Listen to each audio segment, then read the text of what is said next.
Backpack Broadcasting continues to bring you the best original sports content, but now you can get more of the content you love.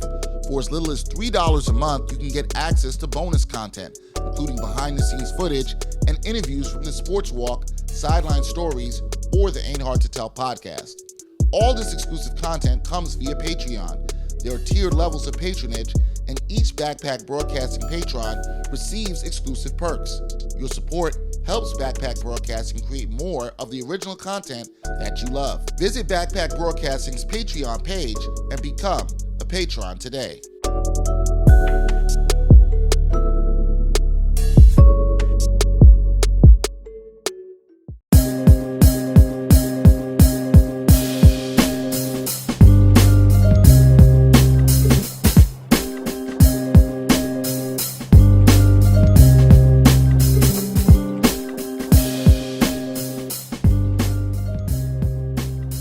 Hard to Tell podcast, episode 111. Dexter Henry, Brian Fonseca here. Special episode that we are taking on today, as it is the memorial service for Kobe Bryant, who tragically passed away last month, January 26th, along with his daughter, Gigi, and other passengers on that helicopter. Who lost their lives, families. Nine in total. 9 in total lost their lives that day.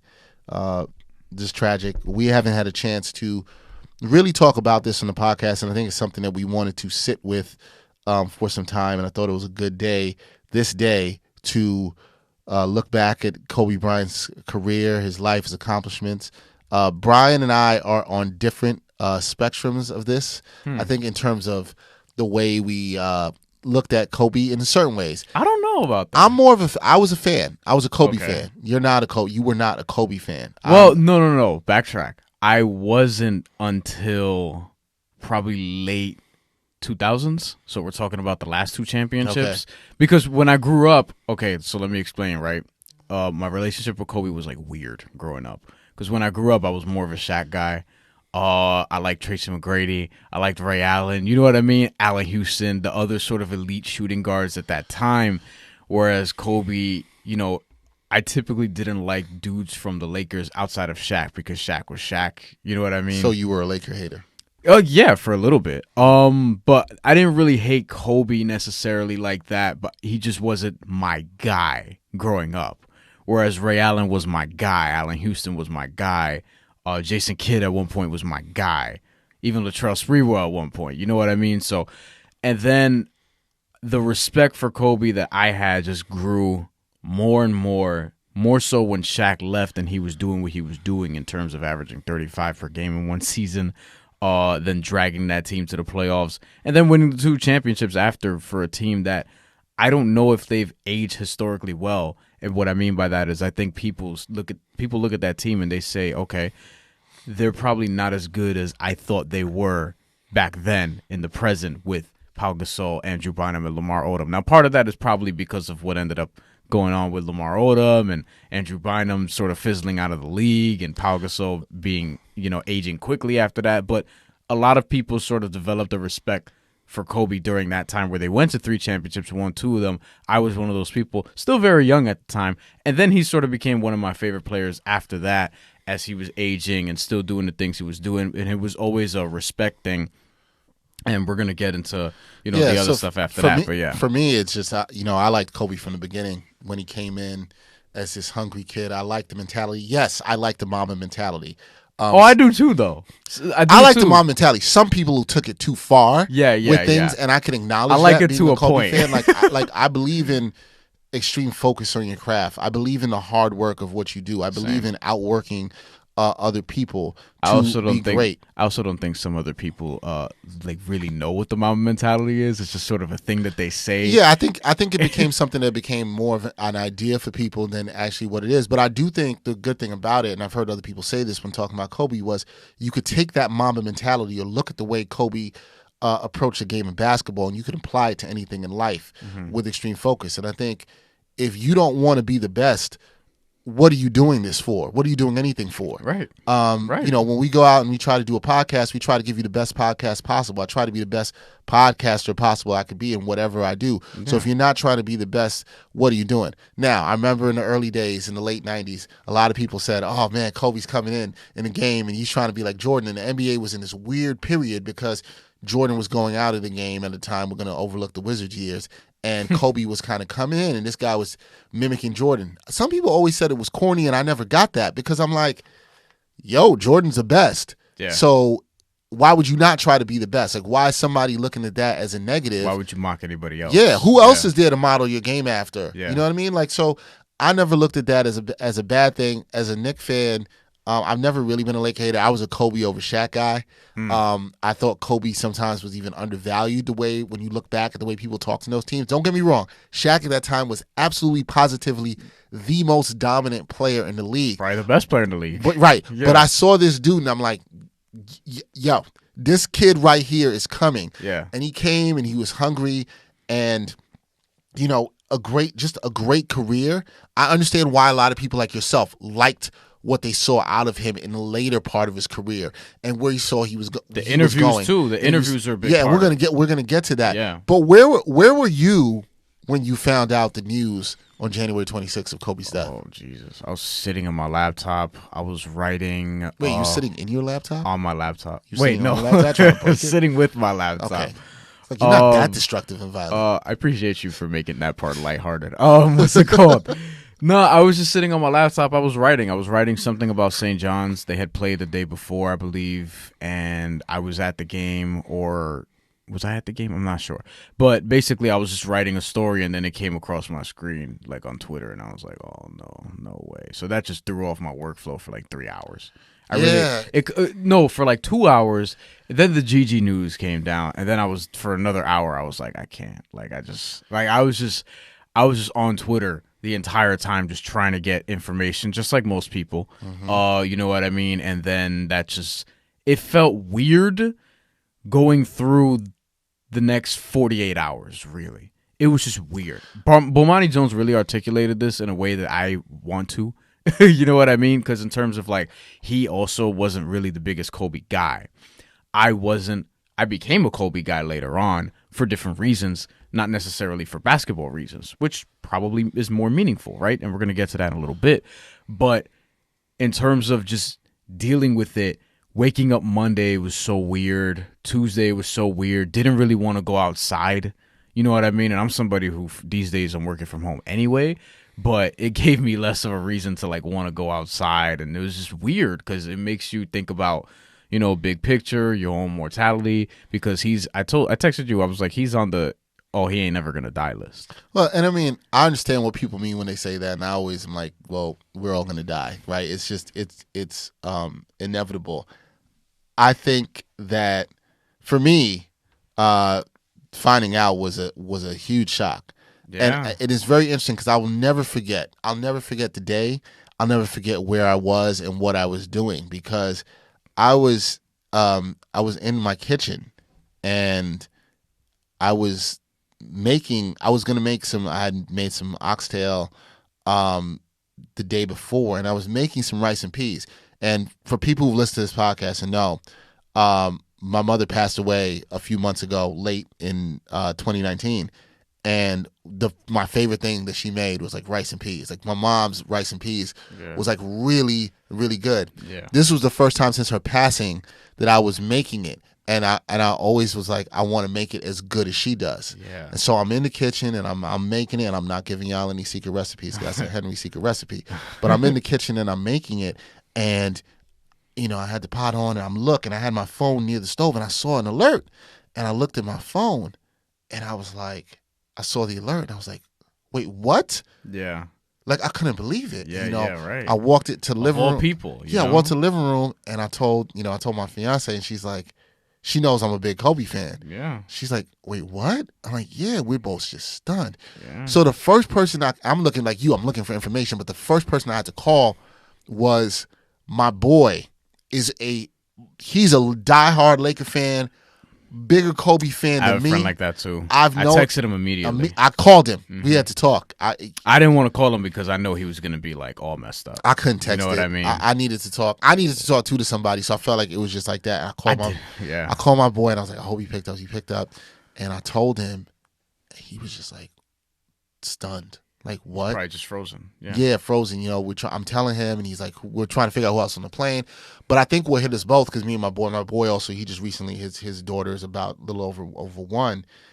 When I heard the news about Gigi, it hit me. And what I want to say to people, and the way I say this is, in the last year and a half, 2 years, in my family, I've seen a lot of death recently.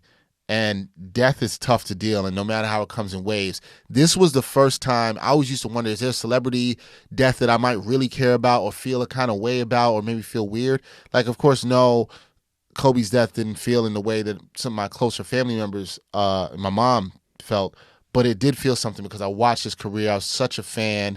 I liked his mentality and the work that he did, and it just, my heart really went out to his family, like immediately as a father. Of a daughter like myself, I can't imagine what he felt in the moments wanting to protect his child as his helicopter is crashing. That's what that too. It hit me. It just hit me in a way where I'm like, damn, 1, for that, and 2, his daughter. You know, Kobe, we are lucky that we got to see 20 years of his career. We got to see a lot of great things that he did. We can still go back and watch those things. His daughter, she's 13. Her life is just starting. She was a beast. You know? Like, I started seeing a lot of video of her. She had a fadeaway, like Tracy McGrady said, but you see that. She had a handle. Yeah. You see that she had a shot already. All the things you hear about her just as a person are great. Yeah, and forget the basketball with her. Yeah. She's 13, she's starting life, and anybody who's a parent. There were other children on that flight too. Right, and the parents who lost their kids on that flight too and everything, all those parents. And any parent would have traded their life to see their kids extended. I would do the same for my daughter. And Kobe, I'm sure, would have wanted that in that moment. And I'm sure he tried to protect her and hold her, as that was going down. And the entire time, I imagine him thinking that, we're going to get through this. Yeah. You know what I mean? Because that's Mamba mentality. But that's what, the Kobe thing struck me, and I was like, wow, and damn. But, like, when I heard about the passing of his daughter, it really hit me in this way. And I think that's why Kobe's death and the way it happened, I think it was a weird week. You talked about being in fog the next 2 days. Yeah. And that week just being weird. I think it really hit a lot of people around the country in a way because there's a lot of parents. It doesn't matter whether you're a parent or not. When you see kids' lives that are taken away too soon, it really touches people in a way because you look at your life and be like, exactly. Well, I've had 36 years on this earth. I've had whatever amount of years on this earth.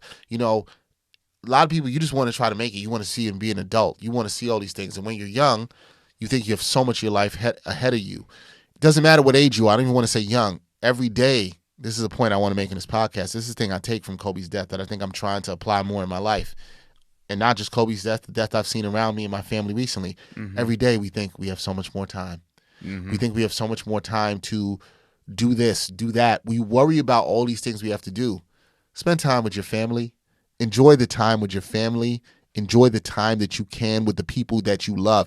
Family isn't just your blood. Right. Family is the people that's you love. That's important to know. That's in a supporting community. So when I say family, that's exactly what I mean. It could be your friends. It could be your podcast co-host. Right. You enjoy these moments because you don't know when it could be taken away. So, and that's something I think we saw in the spirit of Kobe and how he played the game. Played every game like his last. He gave us all. Didn't matter if he took all the shots. He missed some of the shots. Mm-hmm. Sometimes he ball hogged. But he tried to give it his all. And we should be giving it our all every day, no matter what it is we're doing, especially with the people that you care about. It's the people and the memories and the things you do around that matter the most. I mean, shoot, we could end the podcast right there if we wanted to. But like, I just want to say, just one more thing about it is I called it the most shocking celebrity death of my lifetime. And I've been on the earth 26 years, so we're talking about 1994 till now. I think Kurt Cobain is somewhere in there, like at the very, very beginning, but I didn't experience that. I didn't know what was going on. Right. You know what I mean? Some other people that were a little older might say John Lennon was another one, but to me, I think for that time, I think for most people of that age, that definitely was because it's because he was murdered. 1980, yeah, he was tragically murdered. Yeah. I think. But even this one, it's like, I mean, this is something. The helicopter ride itself, like Kobe he does this. You know what I mean? This was also, I read, Kawhi Leonard's helicopter pilot, right? So this is something that he did frequently just to get around and, as you said, spend more time with his family so he can get from point A to point B, do something with basketball. You know, he was working on a lot of other ventures. That's one of the things that bummed me out too, is that he was about to do so much more than just we saw him in the film world and the creative creating content with world. Dear Basketball and stuff. And I think his All the Smoke episode with Steven Jackson and Matt Barnes came out like the week before, a week or two before, and I had watched it, the whole thing, because all the Kobe interviews since like 2012 or whatever, they've been awesome. Yeah. You know what I mean? Like, they've been awesome. He did that one, and he did he do Knuckleheads? He might have did Knuckleheads. I don't remember what else did he do. And Bill Simmons just put something out where he and Jalen Rose spoke to him. This was like from like 2015 or whatever. I still have to check that one out. But there were a lot of things where Kobe, he's just aging before our eyes. He's becoming a great father. The introspection started, sort of developing there.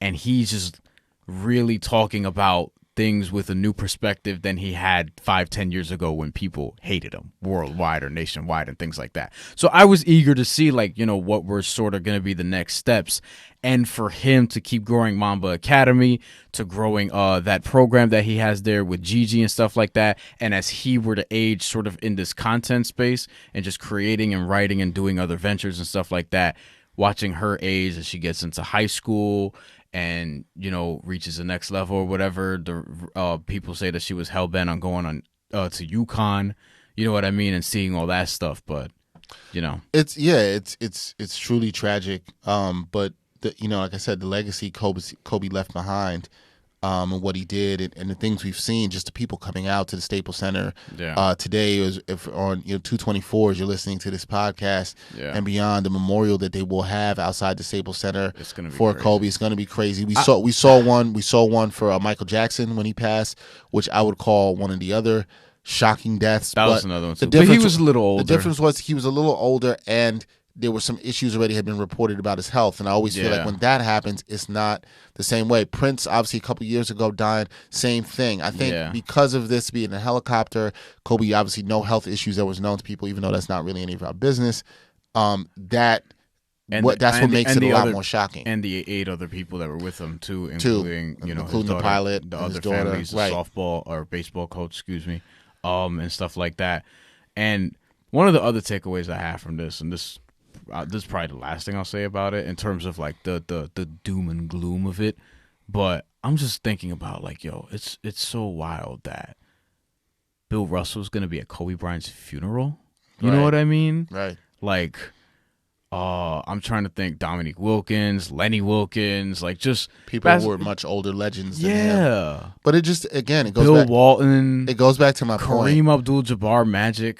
We're all going to die. And I don't mean to be morbid about that, but we don't know how much time we have. We never know. Dexter also believes in the afterlife, so that's a level of Where optimism. Well, I mean, yeah, I do. I don't know exactly how afterlife stuff works, but I don't know. I do think there's an extension beyond this earth we just don't simply understand on Earth while we're here. It goes to the same thing I said on the earlier podcast when I talked about my mom. That spirit, that energy is always with you. I know, I feel it. Yeah. Whatever you believe in is what you believe in. I think the spirit of Kobe, the legacies, the stuff you leave behind, that lives on. That's important too. Yes. That stuff lives on, and the memories, and I think it's how you push that energy forward is what matters, and I think we all should try to do.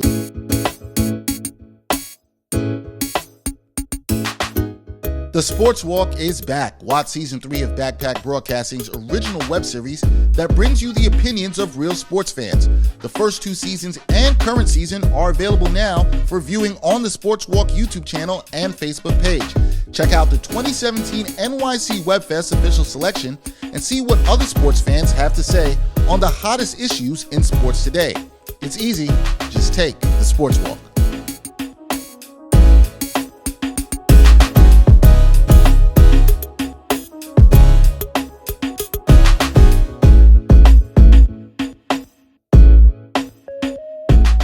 looking at the what people have had to say about him, the outpouring of support.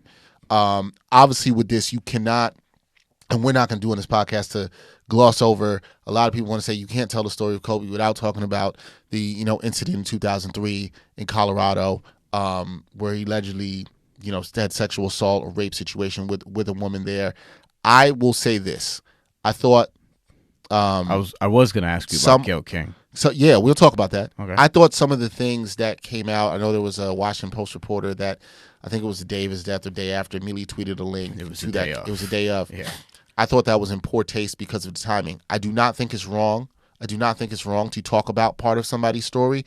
I do think there's a timing. I thought you could let it rock for a week before you maybe talk about that or maybe ask questions. I think you can talk about it, but what I will say is I don't think that defines Kobe.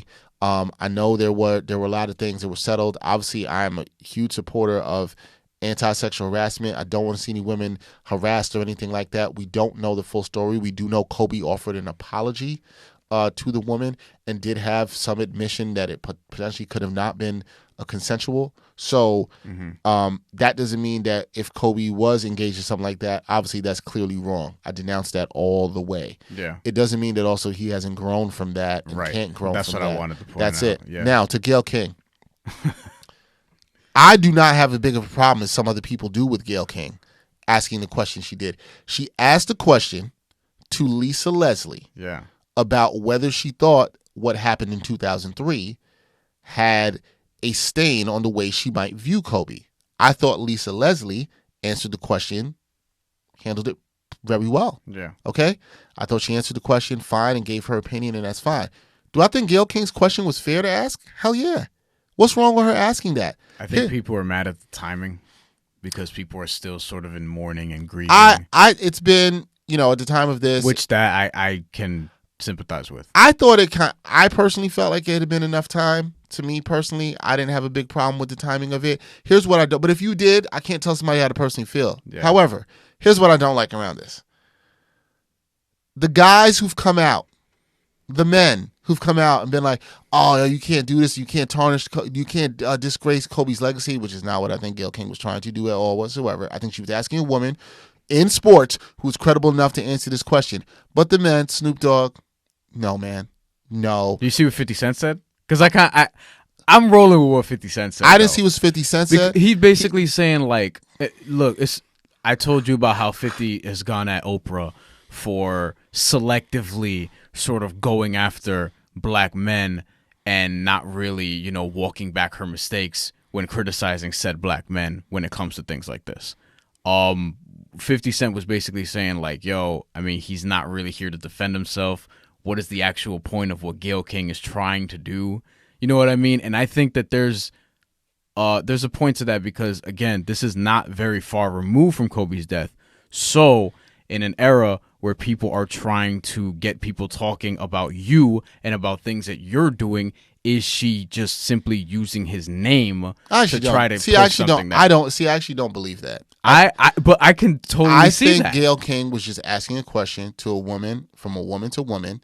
That's it. And I think sometimes, I'm going to say this as a black man, I think sometimes there's some black men in our community that get defensive about what could be, potentially was, or currently is bad behavior by other black men when it's called out. I'm not saying it was bad behavior in this situation by Kobe. Yeah. The reason I say this is I have a huge problem with what Snoop Dogg did in bringing up Harvey Weinstein. I don't like when people do that. All sexual assault is bad. There's tons of stuff written about Harvey Weinstein. Tons of people who've dragged Harvey Weinstein. Harvey Weinstein looks like he's probably likely going to go to jail. And you know what's going to happen? You know what's sad? This is the difference between Harvey Weinstein and Kobe. And I brought this up to somebody else when talking about the Washington Post thing. Or Bill Cosby. I'm going to add Bill Cosby to this. Mm-hmm.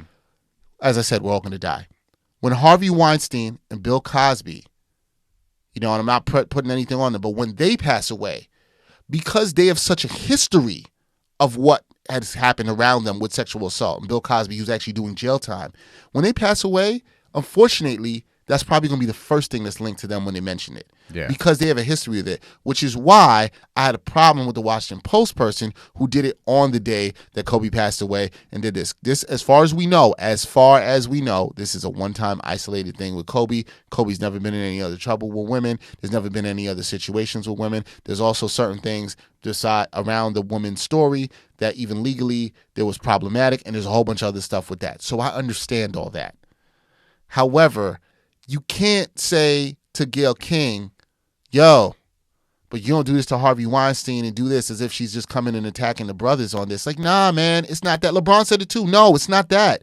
Brothers, y'all got to do better. That's not what it is. And especially, like, so I'm going to say this as black men and some of the brothers. Are y'all always standing up for the sisters? Because I don't see that all the time. I don't. Like, are y'all really out here championing against sexual assault? I don't see some of y'all doing that all the time. Did you see the Terry Crews thing that happened recently? Yes, I did. But that's my problem. But that's kind of my thing. Yeah. And so, and first of all, and then Bill Cosby gets involved in this. And who gave Bill Cosby a phone in jail to be tweeting? Wait, what? Bill Cosby that's had real? comments about. Yeah, this is real. I didn't see that. Why are you tweeting, my dude? Wait, Bill Cosby tweeted? Damn, I didn't know that. You are out here. You have been found. You were drugging and raping women, and you have something to say about this? Have several seats. Come on. Like, I'm not sure exactly. I can't tell everybody what is the time where it's okay. I thought what Gayle King asked in the interview was, I found the Bill Cosby tweet. Yeah. Tweeted at Snoop Dogg, too. When they brought me to my gated community and placed me inside of my penthouse, they didn't win, nor did they silence me. It's so sad and disappointing that successful black women are being used to tarnish the image and legacy of successful black men, even in death. This is the same Bill Cosby who also told a lot of young black men they need to pull up their pants and act better and do better for their community, and lectured people on that. And while he was lecturing people on that, he was out here drugging and raping women. Yo, how are you talking right now? Why is he tweeting so much? He had a few tweets on February 6th. Yeah. Damn. And Snoop Dogg backing up. Why are y'all backing up Bill Cosby on this? Well, that's what gives y'all no credibility. And this is one of my bigger problems where, and we're gonna get back to Kobe and wrap this up, but this is just one of my bigger problems of everybody having Wi-Fi. Is that literally anybody can say anything they want, and then it becomes dangerous because when people are picking sides, they're picking some dangerous ass sides. Well, I find it interesting that people talk about. I'm kind of just. Like I don't have a side in all this. I'm just in the side of, I'm on the side of like asking a question. Of anti-sexual assault. Anti-sexual assault, first of all. Yeah. And asking a question, a woman to woman, about it, I don't think is a problem. When men aren't in the space, you can't answer that question as a woman. It was a clearly woman-directed question. I don't think it was getting at anything. I think it was woman to woman. How do you feel about this as a female athlete, knowing this history that exists? And Lisa How do you Leslie, feel? And Lisa Leslie answered it honestly as she can. Basically. Well, I think she answered it honestly she can. She talked about her experience. Maybe some other female athlete would feel differently. Do I think that question is wrong? No. Do I think the week of it would have been a wrong question to ask if you did an interview? Yes. Did I think the week after or 2 weeks after? No, I didn't really have a problem with the timing of it. I think people can't tell everybody how to feel, but maybe you're just not looking journalistically at the question. Should there be death threats to Gayle King? No. And I'm going to tell you all this. That's actually not what Kobe would have wanted. So the death threats to Gayle King, that's not cool, man. That's not cool. Let's do One Time for Your Mind. One Time for Your Mind. We shall do that. A Kobe Bryant. Yes. A Kobe Bryant tribute. One Time for Your Mind. Favorite. What you got? Favorite Kobe fun fact or just favorite Kobe moment, favorite related thing. I'm curious to see what you're gonna say. Mine, I'm just gonna say my favorite Kobe game and the one where I was really like this dude is something else. Yeah. Was actually his last game. The very really? last one, yes. Now, there have been others. Huh. Like one of my memorable games, which in a weird way is not really a Kobe game, but it's kind of an Allen Houston game. Knicks at Lakers, Allen Houston 53, Kobe 40. Really good game. Sunday afternoon game. Remember that game. Obviously, Kobe, had 81. I posted the other day where he had 46 at MSG 17 years ago in 2003. It was the same day as the trade deadline, I think it was. So it was like February 6, 2003. It was 17-year anniversary of that. He's had obviously a lot of those big games. Another big game in Madison Square Garden where he scored 60. I was there for that. Was it 61? 61? I was there. I was in the building for that. But yeah, for me, it's a 60-point game in the finale. Like it's like, because it's just simply like, who else would do that on the way out? Granted, he shot a lot of shots, but who cares? It was his last game. They weren't making the playoffs anyway. 60 points, and I watched the whole thing, and I remember being like, every time he'd put the ball in the air or he'd drive to the rim, I'm like, no way. And then they just keep going in, and then he gets to the line, and somebody pointed this out where if you watch the free throws at the end to get to 59 and 60, that Gordon Hayward. Gordon Hayward said it's not true. Gordon Hayward, yeah, but it looked like it was. Yeah. He like stepped in early to see if Kobe Bryant, just in case he would miss, to make sure he would get that 60. You can say it's not true all if he wants, but it looked like it happened. Looks like it. NBA players do that though. They just kind of step in just quickly because they want to get a feel for the ball.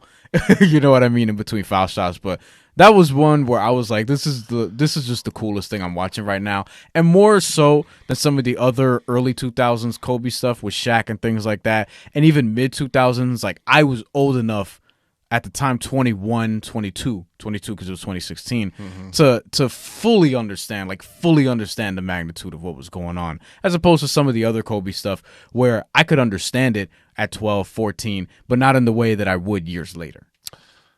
I think for me, my favorite, I love the 81-point game. That's a game I actually have. Like, I could watch that whenever. Yeah. I think it doesn't get enough credit in how incredibly efficient Kobe was in that game and how his scoring was right in the flow of the game in that game. If you watch that game again, it was crazy. I was also in the building for the 61-point game at the Garden. I was there for that. Also, I think for me personally, I've got to talk to Kobe twice. Once while doing some work with Marley Rivera for ESPN Deportes. Another time, I was working one of my first jobs. I posted this story the day Kobe passed. Yeah. I did a story on the Dream Team. They came to New York, and I got to ask Kobe the question, like, hey, like, do you think this team, the Redeem Team, excuse me, I said the Dream Team, the Redeem Team, the 2008 team that went to the Beijing Olympics, I asked him, hey, do you think this team is better than the Dream Team? And he gave me that Kobe look. He's like, no, it's not. We can't we can't compare ourselves to that. Like he. That's actually shocking. I thought he would have said yes. No, I think he wanted the team to be great, but I remember being around that team that day, and a lot of the guys I talked to, Chris Paul, Carlos Boozer, they were so focused on the team. Carlos Boozer was on that team. Yeah, wow, they were so focused on the team. Michael Redd was on. I remember I talked to Michael Redd too one-on-one. Yeah. They were so focused on the team bringing USA basketball back. Yeah. And that was really the focus. You remember what happened in 04? Yeah, I do. Carlos Arroyo happened in 04, baby. So that's what I remember. I remember he just, even around then, the Olympic team, he had such a laser focus. And I remember seeing him with Marley Rivera. I was in the visitors' locker room at the TD Garden in Boston. And, we was talking with Marley off there, and he just, he introduced himself, just such a nice guy. But he had such focus after the game. This was towards the end of the career, so he's icing his legs and knees down, and you see that, but just such a focus to the game, even about his treatment and timing and everything he had to do. Just such a great level of detail that I always remember him. But yeah, getting to meet him a couple times, it just was great, and having him part of a story I did was great. Something I'll never forget. It's always cool when you get to meet one of your favorite players. I mean, even when you still do this for a long time, we get sort of desensitized to these athletes that are around us. Sure. But you still think about it back sometimes. You're like, oh, man, like that was pretty cool, or I got to do that. But, yeah, man, just the way he carried himself on the court. And like you, I kind of really looked forward to what he was going to do next in the world. He just somebody seemed to have focus. Already won an Oscar and an Emmy. So, I even in his death, I don't know about you, but I take the inspiration forward. I look at the growth. I do, because that's what I look at in life. You know what I mean? It's the growth. We all have a story. We're not all our worst moments, but we all have the ability to be better every day. So yeah, and that's something I take from him. And it's also just making the most of your time. Like I remember I texted you that night. I was like, yo, a lot of these projects, these other projects that we want to do, I want to move on them. Like, yeah, you know what? You know what I'm saying? But I'll tell you this. That's all well and cool, and that's good. But if you don't take time to enjoy this life and breathe and what you got to have that balance. It's a balance. You got to have that balance. That's the thing that's important, right? Even Kobe had that balance. You know what I mean? This is why he had the helicopter. I think he learned it. I think he learned it more too as he got older. Yeah, you know, because I think but that's what happens. It's part of like aging and, and having a family. Yeah, and I'm glad he had the time to eventually find in his career, because I think he obviously, we know the stories. And he was so dedicated to his craft and put so much work into it. But I think as he got older, he got to realize like, yo, I gotta have time to spend with my kids. I can still work hard, but gotta craft this time to spend with your kids and my loved ones. That's something I try to do in my life. I work very hard. I have a lot of things I'm doing, a lot of projects. And you know what? But I got to make sure when my family time is my family time. My time with my peoples is my time with my peoples, because you can't get that time back. And you don't want to sit around saying that you didn't spend enough time with the people you love, because we all don't know when that time is going to end. Spend time with the people you love, and you can also love what you do. Yeah, word. I don't want to be in heaven looking down pissed off when I didn't spend enough time with certain people. Yeah, or have people up in heaven that you didn't get to spend enough time with as well too. You know what I mean? You always wish you had more time. You see him again in the afterlife, be like, hey, yo, my bad. I should have had you when we was on Earth. You know what I'm saying? Yeah, you shouldn't want. That would be a good laugh. You shouldn't have to want to say that. And they're gonna be like, yo, you had me waiting too long. But nah, you don't want to say that. So knock on wood. Make the most of your time. R.I.P. to Kobe, Gigi. The total of 9 people that died on that helicopter, rest in peace. May their spirit live on through their families, through all of us. Through the millions that he influenced, because he was my generation's Michael Jordan. Yeah. And his impact and legacy will live on. So, 224 day for Kobe and Gianna. I hope you took something good from this podcast and listening, and can use that energy and spirit in looking and reflecting of Kobe and the man and his growth, and take that, going forward. That's it for episode 111 of the Ain't Hard to Tell podcast. He's Brian Fonseca. I'm Dexter Henry. Until next time, y'all. Peace. Rest in peace, Kobe.